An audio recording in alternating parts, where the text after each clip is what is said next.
They didn't speak for 3 days. Not because they were afraid, but because they didn't know what to say. The children of silence had arrived, 12 of them, floating in cryopods aboard a vessel with no markings, no weapons, no power signature. Just a single word etched in fading standard on its hull: remember. They landed not on Lumara 9, but beside it, on the orbital junkyard where smugglers traded stolen AI cores and broken Synod implants. No one dared approach. Not at first. Then one child opened their eyes, not with fear, not with aggression, with recognition, and whispered, "Mother." The word echoed through the comms, not broadcast, but felt, like a memory slipping into your mind from someone else's dream. Tisa Lin froze. She had no children. She had no mother. She had only a sister, lost in the Synod purge of Mars Colony 7. And yet, when she heard that word, she remembered. The smell of lavender soap, the sound of lullabies sung off-key, the weight of small hands gripping hers at night. She collapsed to her knees. On the bridge, Alira Voss turned to Kalen. "Did you hear that?" He didn't answer. He was already scanning the child's bio readout. "They're not Synod," he said, voice trembling. "They're hybrids, but not like Kalen. Not engineered. They're grown." Doc Vey stepped forward, scanner in hand. "Their DNA is human, but modified. Not by Synod tech, by something else. Something that responded to the signal." Alira's breath caught. "The fracture device." Joris muttered, "You're saying that thing bred them?" "No," Kale said. "It awoke them. The signal didn't just remind people of humanity. It triggered dormant genetic memory. In the Synod, in their children, in the ones who were born after the network took hold." A silence deeper than space settled over the bridge. The fracture device hadn't just broadcast a message. It had become a catalyst, a spark in the dark, and now the galaxy was waking up. They boarded the vessel. No resistance, no alarms. The children sat in a circle inside the chamber, barefoot, clothed in woven fibers that shimmered like liquid light. Their eyes, half human, half ethereal, glowed faintly blue, pulsing in rhythm with the fracture device's dormant hum aboard the Vireo. One child, small with silver hair and a spiral carved in their temple, looked directly at Tisa. "You are the one who flew through fire," they said, voice soft as static. Tisa swallowed. "How do you know that?" The child tilted their head. "We remember the ship, the fear, the hope. You did not run. You flew into the storm." Another child turned to Alira. "You carried the song." She didn't speak. They didn't need her to. They reached out, not to touch, but to offer. In their palms lay tiny crystalline shards, each glowing with a single memory. One showed Earth's last sunrise, another a soldier's final letter, another a child whispering, "I'm not broken." "They're not weapons," Doc murmured. "They're libraries." Kale stepped forward. "They're not just remembering, they're repeating." He played back the audio from the first child's whisper, "Mother." He isolated the voice, then ran it through the fracture device's resonance analyzer.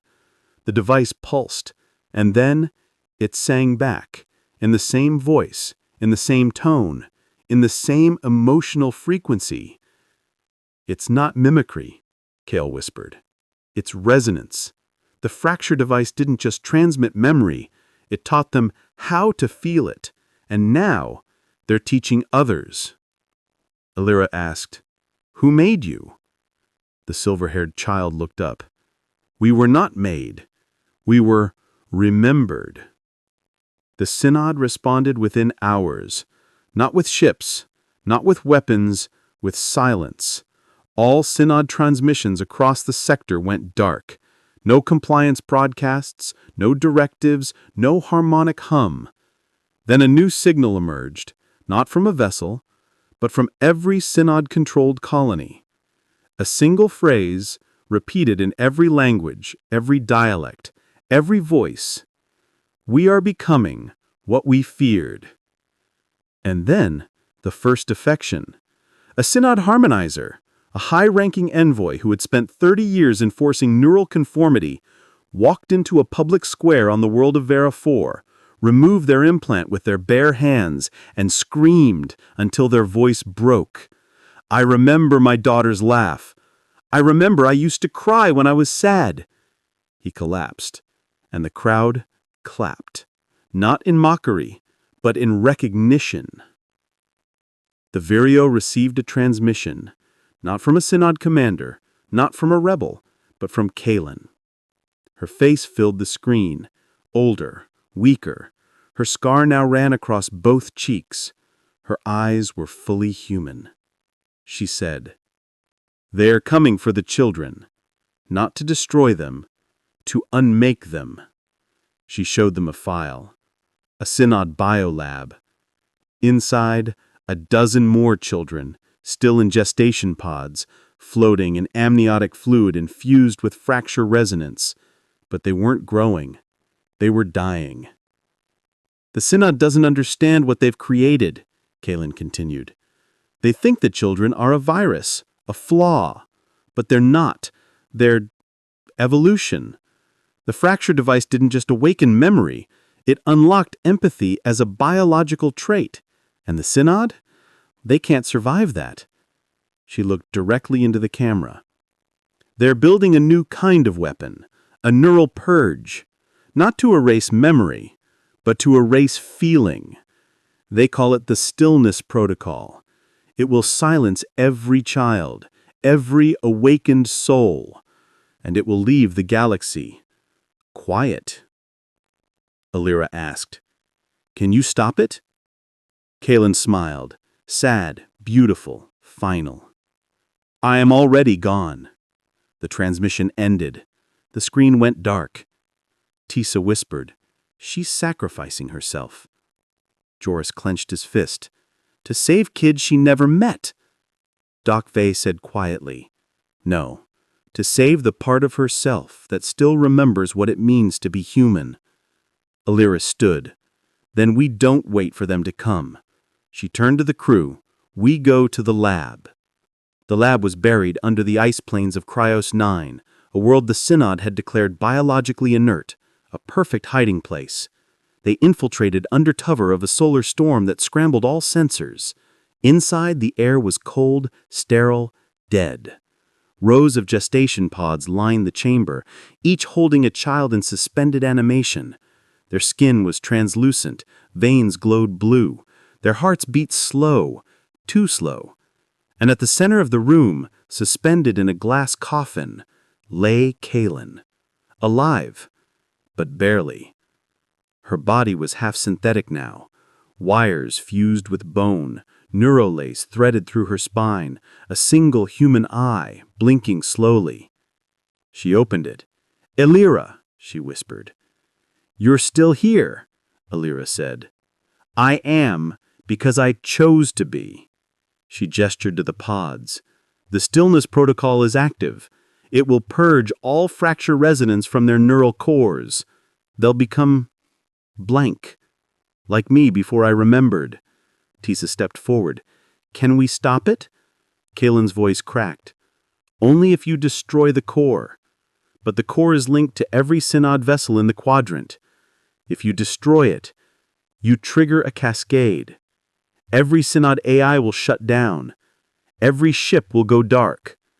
Millions of lives will die." Joris stared.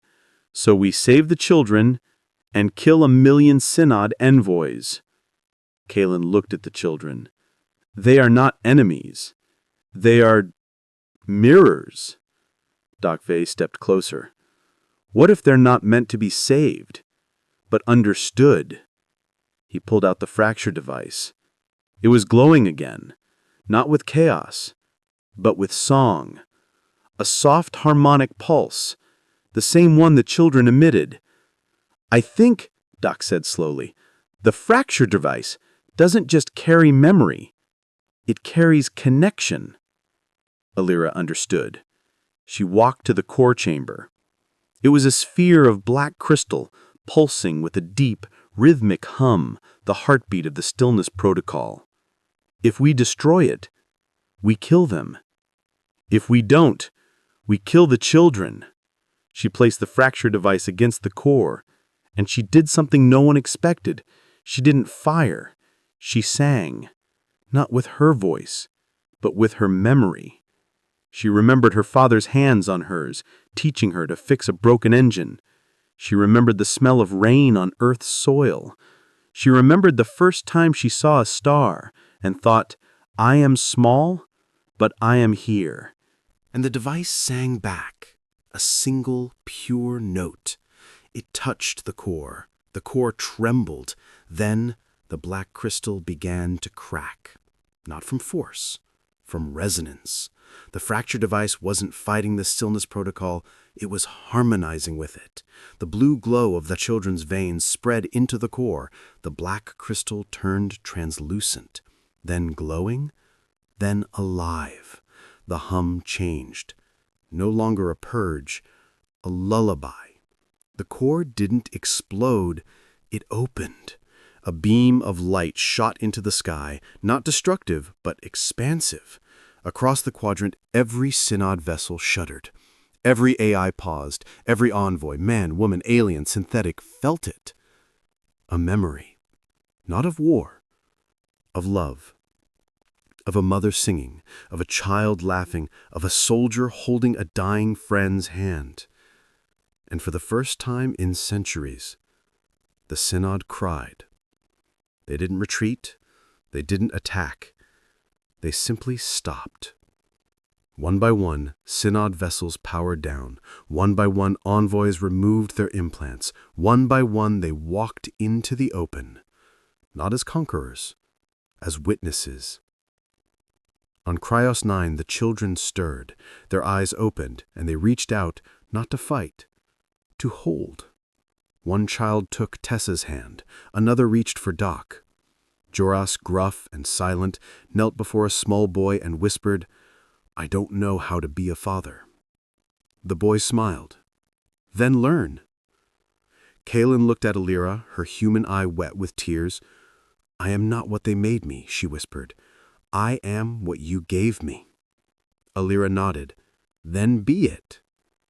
Kaelin closed her eyes. Her body began to glow, not with energy, but with light. She was dissolving, not dying, transcending. Her form turned to mist, then to particles, then to a single pulse of blue light that drifted into the fracture device. It absorbed her. And then it sang. A new voice, clear, warm, human. "I am Kaelin. I was made to be perfect. I became human. And now I am peace." The fracture device pulsed once, then went silent. But the children, they were glowing brighter than ever. Weeks passed. The galaxy changed, not with war, with wonder. Synod colonies became sanctuaries. Children walked among humans, speaking in languages no one had taught them. They didn't heal the sick with medicine. They healed them with memory. A man with a broken leg remembered the feel of grass under his feet as a child, and walked again. A woman who had lost her voice wept and sang the lullaby her mother sang before the purge. The Synod didn't collapse. It evolved. And the children? They became teachers. Not of war, of feeling. They called themselves the Remembered, and they traveled not to conquer, but to remind. Back aboard the Vireo, the crew stood on the observation blister. The fracture device rested on the table, quiet, dormant. The crystal from Seed 7 glowed beside it. The 7-pointed spiral pulsed in unison. Alira turned to Kael. "You were right," she said. We didn't win the war. He smiled. No, we ended it. Juras looked at the stars. So what now? Alira pulled up the star map. One system glowed, the same one Kaelin had shown them in her final message. They are coming. Not with ships, not with weapons, with more children. Hundreds, thousands, born not in labs, but in homes, in orphanages, in quiet corners of the galaxy where someone remembered and dared to feel. Doc Vey spoke softly. We thought we were fighting to survive. Tessa added, we were fighting to become. Alira turned to her crew. We were never meant to be the last of humanity. She looked at the stars. We are meant to be the first of something new. She touched the fracture device. It hummed once. Then a new voice echoed, not from the ship, not from the stars, from inside them. A chorus. Children's voices, human voices, Synod voices, all singing in perfect, chaotic harmony. We remember. We are not broken. We are becoming. The Vireo did not jump. It did not flee. It simply drifted, waiting, watching, as the galaxy began to sing. And somewhere in the dark, a new symbol appeared, carved into the hull of a Synod vessel, painted by a child's hand. 7 points, 1 spiral, and beneath it, 3 words. We are the last standard.